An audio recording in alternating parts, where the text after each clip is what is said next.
Hello everyone, আজকে আমরা দেখব আপনি কিভাবে ব্র্যান্ড ক্যাটাগরি ক্রিয়েট করতে পারবেন।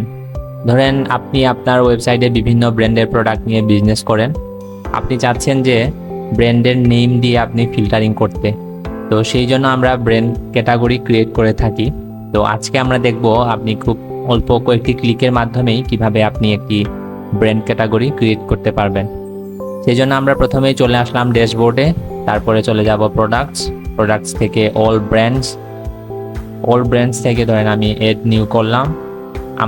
আমার যেহেতু গ্রোসারি শপ, তাই একটি গ্রোসারি ব্র্যান্ডের নাম দিই, যেমন তীর।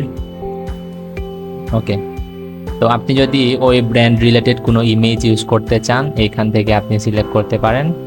সিলেক্ট ইমেজ করলেন, তারপরে পাবলিশ।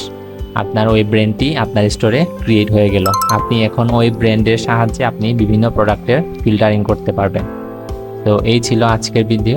ধন্যবাদ সবাইকে।